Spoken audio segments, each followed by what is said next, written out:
Mental Training 101. And now back to Get Warrior Tough with Andrew and Dutch. All right, we're back at it. Send all your hate mail to @TheDutchColeman. I'm at Warrior Tough PhD. You can get mad at me. I'm the one saying the crazy stuff. It's not crazy, though. It's a lot of stuff we don't even want to say it because we would be seen as unfair for even, saying facts, and bringing out some of this stuff in the studies and then trying to apply it to real life. So, Dutch, I wanted to hear your point before we went on break. You didn't want to start a point, but I want to hear it.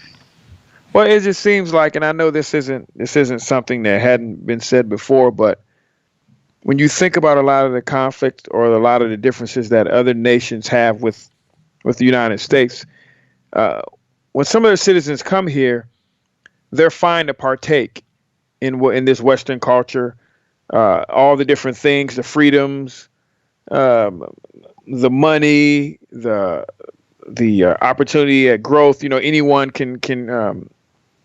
is mobile as far as mobility, upward mobility socially, like all these different things that happen, that are able to happen, that are possible in this country. Once they get here, then they're almost fine with, like, they forget all the things they hated about it. But once they're back home, it goes back to the whole dumping everything. It's like they're more mad because, and this is just my own personal feeling, my own thoughts.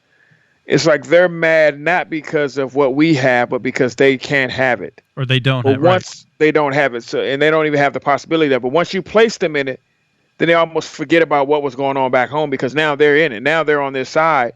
And they're enjoying it all, and they're living in it, and they're doing, you know what I mean? All right, so let's go back to the two Chapunchkin monkeys or whatever they were called, right? Mm-hmm. The one that's getting the cucumber sees the one getting the grape is going berserk. Right.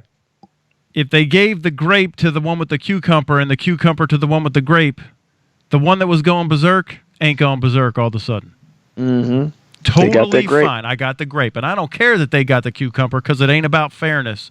It's about me getting mines. And if I can't have it, nobody can have it. Scorched earth. Yep. If I can't be happy, I'm trying to bomb you. I'm trying to take everything away from you instead of trying to get what you have. When I realize that from where I'm sitting, it's impossible to get it because culturally, government-wise, nationally, my rights, none of those things exist. So there's no way I could ever get those two pieces of candy. So no one's getting the candy. So I'm going to try to ruin your opportunity to get the candy. I'm going to try to destroy your country, destroy your way of life because my way of life stinks. Yeah. But we see that even in our own country. Mm-hmm. I see it even in our own country. Now, there's a guy named Lowenstein. He divided his research had him conclude that he really divides people into three groups: saints, loyalists, and ruthless competitors. Now, the saints preferred equity over everything else. They were concerned with fairness for its own sake.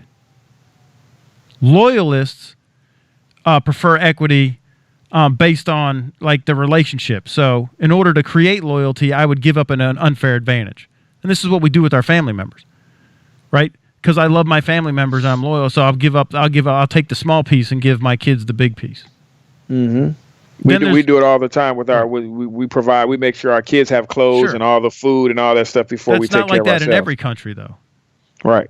It's not like that in every country. I've been to somewhere they don't care about the kids. The sheep and the goats are more important than the kids. Mm. Then the last group was ruthless competitors, and they always prefer just getting more. Now, here's how you can use this to your advantage. You need to identify, is somebody being a saint? Are they being a loyalist, or are they just a ruthless competitor? And then you have to deal with them where they're at. I have to meet on their playing field.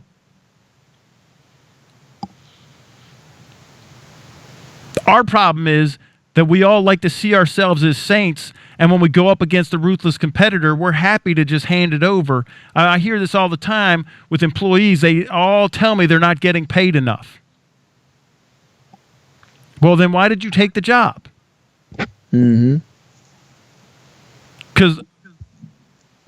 So is the boss or the company supposed to just give you more than you're worth and let the company go out of business? Are they supposed to see, and this is here's the danger, what they found out in this study, that we all tend to see ourselves as saints or loyalists But in any given time, in any context, we will become a ruthless competitor. We want to see ourselves as a saint. We want to act as a loyalist, but at any time, we could turn into the ruthless competitor, and we all have. So while we're screaming about stuff ain't fair, listen, you're a human. I know that you've acted as a ruthless competitor because I know that you're a human. And you would take that same advantage if you could get away with it, and there would be no shunning. That's what the research shows. So stop acting like you all mad and all upset that stuff ain't fair. Because you would be the monkey with the grape and not be screaming about the cucumber. Yeah, you know what? As we talk about this, I'm thinking about all the different situations. And you're absolutely right. I would challenge anyone to hit us up on Twitter and give us any pushback on this, because I'd be interested to hear any alternate, opinions on this, any examples that someone can give. Again, at the Dutch Coleman, at Warrior Tough PhD, yep. hashtag GWT, hashtag Get Warrior Tough. I would love to hear the alternate idea on this, because it's tracking with everything I've seen in my life. It's falling right in line with that, and I'm trying my best to find a scenario in which it didn't fall right down those lines, along those lines. Yeah, we want to hear from you. But the thing is, it just cracks me up, though. It just totally cracks me up. See, and this is what in the Warrior Tough process, we call average-minded. The average-minded will always point at the other person. They got more than me. Mm-hmm. All the while trying not to be seen as somebody, because that's not fair. And that's even with components in place to get more, to gain that, to create that equality on your own. A lot of times, people the average-minded get caught up in that comparison, even when there's mechanisms in place for you to overcome that and even it yourself. And we've seen that in some of the companies we deal with, where they're talking about, how much someone's getting paid more than them, even when it's clear that person's working harder or solving bigger problems. They still feel slighted. Yeah. Like there's some inequity there, and it's like, hey man, you have every opportunity, and it's even more glaring than, well, why are you working here? It's like, well, why aren't you doing these things to get you there? You have every opportunity to do this, but you're choosing not to. But you rather sit there and complain that. Right, and I'll ask this question. We asked this question to that person: if you were getting the bigger paycheck, and then someone found out, would you give that money back to make it equal? Because I'm sure the company will take it back. You say, hey, look, man, it's not fair that I'm getting paid more than them. Are you doing that? There's not one single person on planet Earth that is doing that. Yep. They just don't want to be seen as unfair. But they ain't giving the money back. They're not giving that paycheck back. No way. And for the person who has the lesser paycheck, and then you just found out, let's go back to the beginning. When the monkey was by themselves and they just got a cucumber or a grape, they were totally happy with either one. Mm-hmm. The only reason you're mad now is because the monkey across the cage there got a grape and you think you got a cucumber. That's the only reason you're mad. It ain't because you think you're worth more. People need to think about that for a second. They need to sit right there on that example. The cucumber and the grape example. People need to sit there, because that's absolutely what's going on. So you can deal with it one or two ways.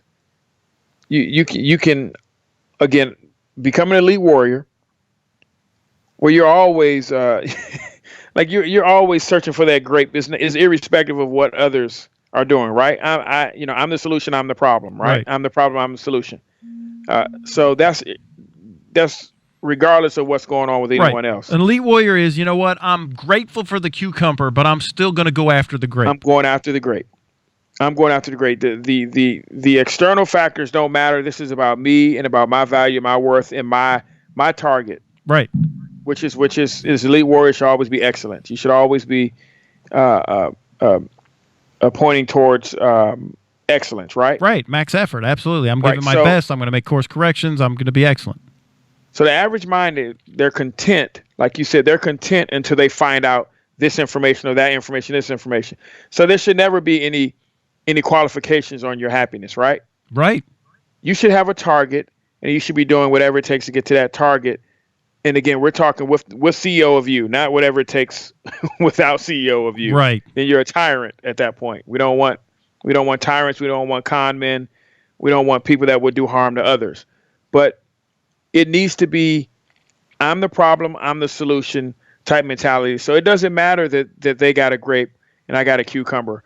I got a cucumber.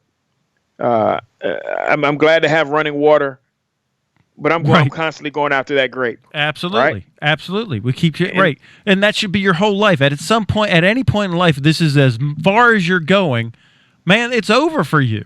Like if this is all you could ever get in life, to quote Job's wife, you just curse God and die then. If this is it, why don't you just curse God and die? I tell you, we should have. I know we only got a couple minutes left in the show, but we should have got here sooner, man, because I want people to sit there for a second, even at home as you listen to this.